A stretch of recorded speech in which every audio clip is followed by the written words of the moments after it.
Welcome, everyone, to the Everything Show, episode 679. I'm your host, Matrix Lord 212, and I'm with Chris. What's up, Chris? What's going on? What's up, Ray? Lovely jubbly.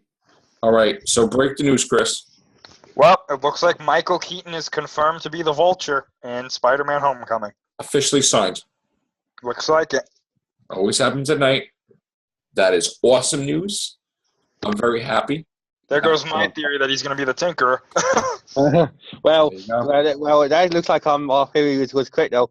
DC's getting the Marvel characters, and Marvel's getting the DC characters. You got to say, we called it here again, right? Yeah. Video months ago, had the graphics and everything. Guessing he was going to be the Vulture. He's the Vulture. Fantastic. Now I wonder what Marvel's going to do. Who else they're going to get from DC? Yeah. I bet they got someone from DC to play JJJ. Listen, Ice Cube. they could really do some ballsy stuff, and they could hire like Stephen Amell or something. You know, for like their movies. Who knows? Marvel doesn't care. They hired Michael B. Jordan to get him out of Fantastic Four, so you know. Do we know anything about who the Tinkerer could be? I haven't heard anything. I don't know. That's a good question. I mean, unless they just get Gary Oldman, why not? Maybe Ice Cube could play that part. Oh, there's no J. Jonah Jameson in this movie, right? As far as we know. Which again, I think that makes sense. It to me, it just the timing doesn't really work unless Parker's an intern or something, or I guess you could be freelance at 15. I don't know if you really can. That would be a bit crazy. Yeah, but to tell you the truth, I mean, I don't think it would really be that bad. Like, I don't think people would not buy that. I mean, we're watching a movie about a guy who's part spider. Like, you know. Yeah. I don't think that would be the weirdest thing for people. No, I think the weirdest part would be seeing Aunt May Young. Well, we already seen him Young now, so it's like. Hey, I don't know about you guys, but I'm totally okay with that. Yeah, me too. And what else do we have? You want to do that news? Alan Young passed away at 96. Yeah, that sucks, man. From DuckTales and Mr. Ed. Yeah, Scrooge McDuck. Scrooge. Yeah, rest in peace, sir. Mm-hmm. That really sucks, man. What else? How old was he? 96. Wow. Right. Oh, your trailer just dropped. Did it? Yes. Where is it? With the logo, too. It's on Facebook. Send it. I'll go mute, and then I'll reveal it. Yep. I've been waiting all day for Star Trek Beyond trailer. Yeah. There you go. So, bye. All right. I'm going to mute. Chris, you can carry on if you want to talk about something. Try to talk about something. And I'll, this has been very important to me. I've been dying for this. Sir. There is actually something I kind of wanted to promote / talk about on here. If any wrestling fans out there are not watching Camp WWE, it's really fun. Like, I really enjoy the show. I know some people haven't been enjoying it, but I think people should give it a chance because I think it's hilarious.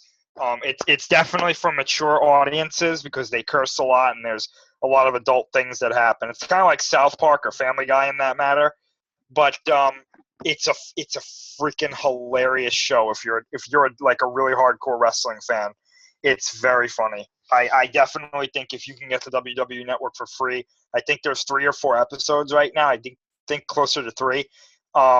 Definitely check it out because I've watched all 3 episodes and they are freaking hilarious. That wasn't the trailer. Oh no? That was the TV. That was the other day's trailer for the TV show. Oh well, it came up on here as new. Okay. If the trailer drops for new Star Wars or Star Trek film or something. Yeah, Chris was just going on about something called Camp WWE.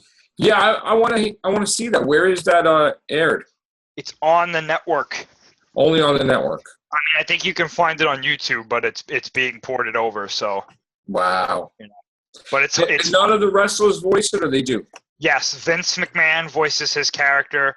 Ric Flair voices his character. Jake the Snake Roberts voices his character. Oh my God, that's so And cool. Sergeant Slaughter voices his character. And everybody else is not the real wrestler. They're just fake. Everybody else is somebody else. Yeah, but they're playing the wrestlers or something. Yeah. So that's basically like a fish take on stuff. Yeah. Basically, cool. they also have Triple H is voicing his father in the show, and apparently his father's name is Quadruple H. He's yet to be revealed. But I honestly, though, the best character in the show, no surprise though, is Stone Cold Steve Austin, in my opinion. Is it really him though? It's not really him though, but they're all basically, the show is it's basically what if Vince McMahon not only ran WWE, but he ran a camp, and all wrestlers from every era or something. What if they were kids at this camp? Oh my God! Right? And they all have their wrestling personas. They're just their normal personas. So like the Undertaker's a goth kid, and he's like all depressed and everything, and he loves all these dark things. And The Rock is like the most popular kid in the place. And John Cena is like a real goody two shoes. Like he never does anything wrong.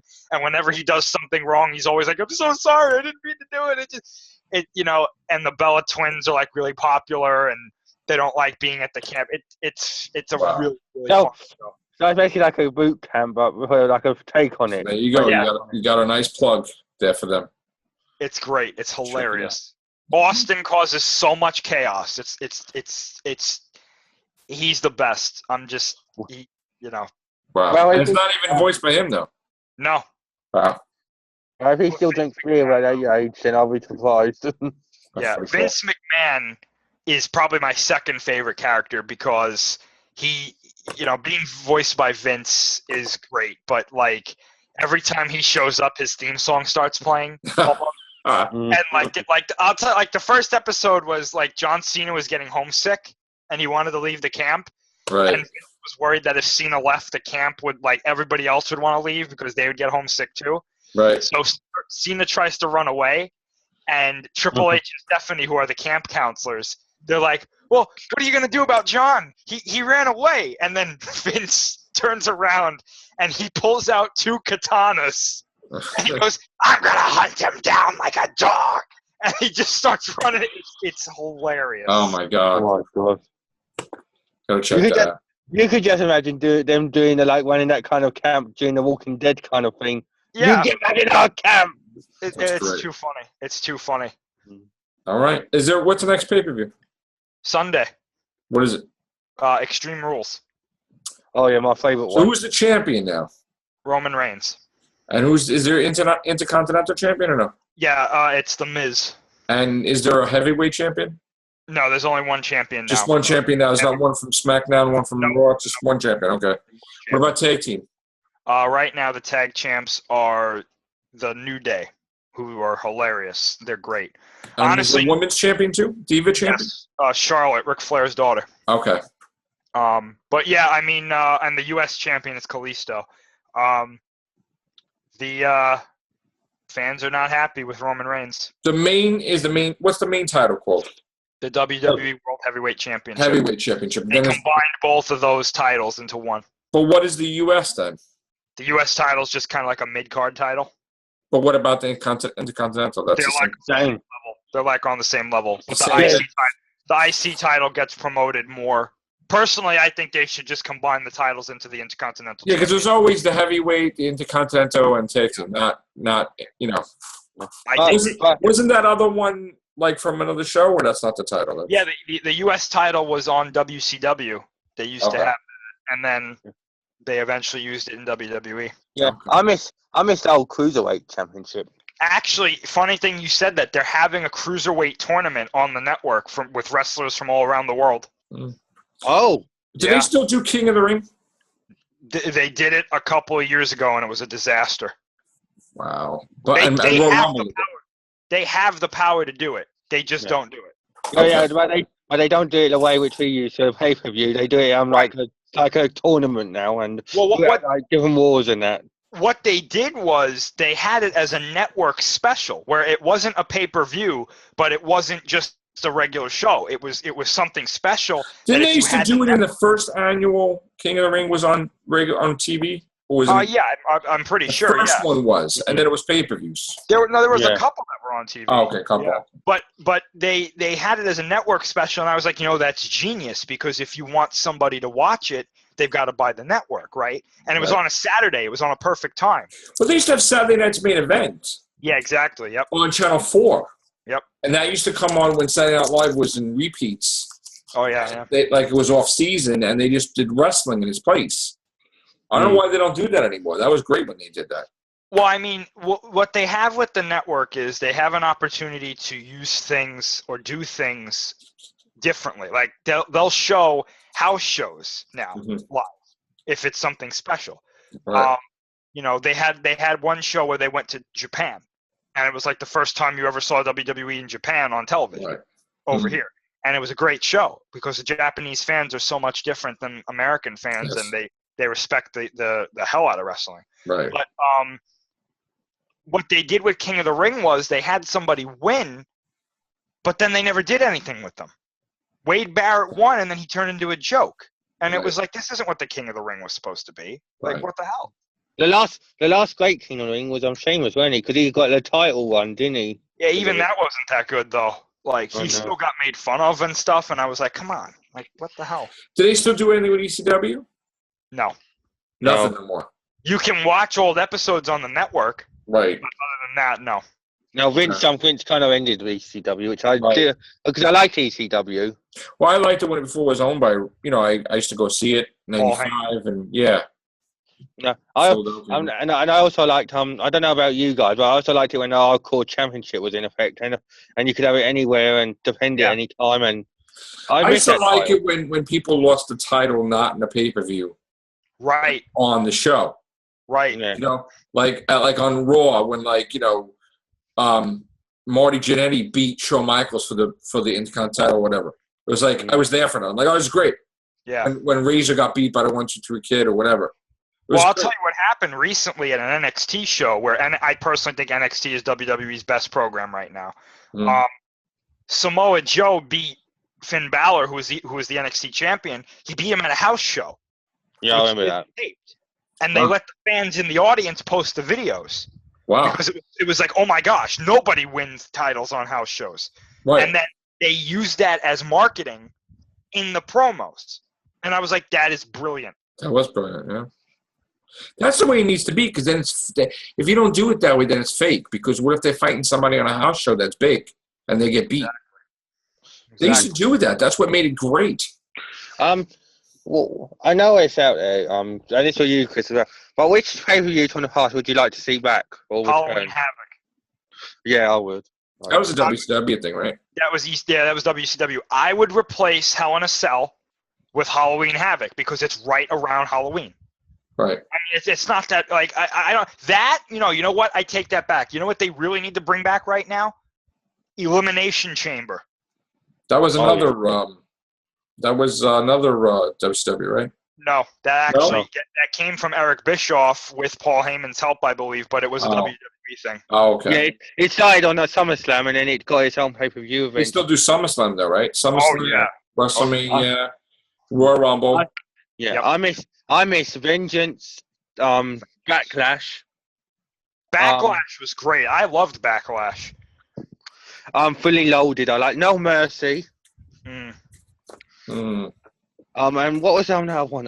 Cyber Sunday when the fans voted. Yeah, I had my issues with Cyber Sunday because I'm pretty sure all of it was fixed. Like, I'm pretty sure they had the things pre-done just in case. But, honestly, I think what they need to do is, and this is just a nitpick, so it's not really a big deal, they have TLC as the last pay-per-view of the year in December. I don't like that one, yeah. Yeah, that to me is too much like Extreme Rules. So I'd like to see them get rid of one of them and replace it with something else. Right. Like, I would love to have Elimination Chamber in December so that your year goes out with a bang. Like, I don't know. That's just me. I also think they need to get rid of the Money in the Bank pay-per-view and put Money in the Bank back at WrestleMania in place of the Andre the Giant Memorial Battle Royal and change the Money in the Bank pay-per-view to something else, because there's literally one title now. There's one Money in the Bank match. Why do you need a whole pay-per-view for one match? Would you like Would you like come on like July or that when that was whenever Money in the Bank is or June in it, and have the Great American Bash and then December have Backlash or something like Bash at the Beach or something. Something that makes sense for the the period that you're in. You're in the summer. Obviously, you have SummerSlam, but to kind of get up to that, make it the Great American Bash. What was the thing at Sturgis with the motorcycles? That was WCW, right? That was Okay. Well, I was saying like in July, around July 4th, why don't you have the Great American Bash? I like that. You see what I'm saying? Like why? Like and then SummerSlam.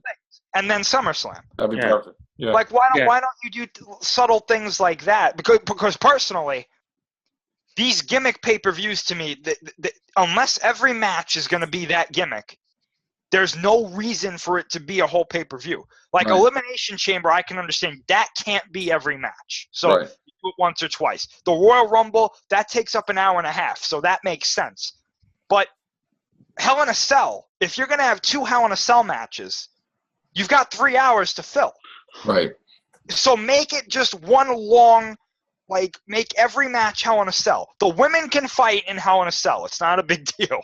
Like, why don't they do a thing where the champion has to fight, like the world heavyweight champion has to fight a mystery opponent for the belt and not know until the minute it starts who he's fighting. I would be okay with something like that. So would I. Just don't even promote, because you can't promote him. So he's fighting somebody. Well, I think I know why they're not doing that. Because when Cena won the U.S. title recently, before he had to leave, he actually did that every night on Monday. He would have a mystery opponent fighting him. He didn't know who it was. Well, I mean, he knew who it was in reality. But in storyline-wise, he didn't know who it was. So somebody would come out and it was a big thing because they're like, oh, is it going to be somebody from NXT? Is it going to be somebody new? Is it going to be somebody? Is he hurt now? Well, yeah. I mean, actually, he had to get surgery on his shoulder. He's coming back, I think, Monday. He's coming back. But he just came out in an article, in an interview, he said, oh, yeah, I'm not fully healed, but I'm going to come back anyway. How is that? He said his arm is about 70%. But once he said that, they're like, oh, we're not going to put you on. Well, they're still doing it. Oh, and here's my thing. I put this on Facebook. I said, you're going to get hurt. You're going to get hurt to the point where you can't come back. So why don't you just heal up? Yeah. Yeah, he doesn't need the money. Trust me, he doesn't. This man does not need the money. He's loaded. Yeah. So and he's got a show on I think the military channel now. Okay. So it's not like he's hard up for money or anything. So you know what was it is? Was the movie Marine, right? Was he in a? Yeah. Yeah. He loves wrestling so much that he just wants to get back into it, and I commend that. But I don't really like John Cena, but I don't want to see the guy get hurt. You know what I'm saying? I don't want to see him get crippled, which is where he's heading. Right. Which is unfortunate. I remember when he first started, and he was like a jobber, right? Yeah. And then he fought was the Undertaker? He fought Kurt Angle in his first match, and people were like, "Oh my gosh!" Right. But who did he beat? Was it Undertaker? Was it who the hell was it? He beat Big Show for the United States. Big Show, surprisingly, when he first started. Okay. You know what's hilarious about that too? He cheated to win that match. I remember that. Which it's totally against what he stands for now, which I think is hilarious. Knuckle dusters, weren't it? Yeah, I think he used the brass knuckles. Yeah, you're right, Ray. Yeah. William Regal style. Yeah, he hit him with the brass knuckles, and then he gave him the FU. Well, I'm sorry, the AA. Yeah. And now they can't acknowledge that he cheated or that the move was called the FU. So they're always like, oh, he hit him with the AA and he won. I'm like, no, he didn't. Stop lying. Yeah. Because he had that Dr. Thugonovic's thing gimmick, didn't he? Yeah. Which was tolerable. Now I can't stand his character. Right. He's so bland now, and it's not his fault, but like I think he's in a position where he could be like, "Could we do it a different way?" Right. And he wouldn't get in trouble. I remember when that thing with him and Edge at New Year's Revolution when that's another pay-per-view which I like, New Year's Revolution. When he won the WWE title and then they had that big rivalry and that. Then that got boring after a while. Yeah, because I mean, like when you hit a guy with 14 finishing moves and he kicks out of all of them, it's like, really? And then he became the franchise, and then you're like, I know it's not. It's on a different time period, but you have The Rock and Steve Austin and Triple H and then you have John Cena, and then they promote Cena more. Yeah. Well, my problem is that they don't promote 2 or 3 people anymore. Like back then, it was The Rock, Undertaker, Austin, Triple H. Now it's just Roman Reigns, John Cena. He was supposed to have a heel turn, didn't he? Reigns. Yeah, but I don't think they're doing it. And they got to do something quickly because he's getting booed out of every arena he goes to. Why? They don't like him. No, the reason is they pushed him too quickly. Like he didn't have time to get better. Okay. So they pushed him over people that everyone wanted to see. I see. And now he's got this really smug gimmick where he's like, well, you guys better like me because I'm the guy. And it's like, oh, yeah? And then they just boo him out of the arena. Did you guys like Rey Mysterio? Oh, I love Rey Mysterio. I'm sad that he went. Well, he had to, though. His knees were shot, apparently. Okay. All right, guys, we're going to get going. It was nice talking about wrestling. I got to get into it eventually again. All right, so until anything else breaks, I guess that's it. So take care. Bye for now.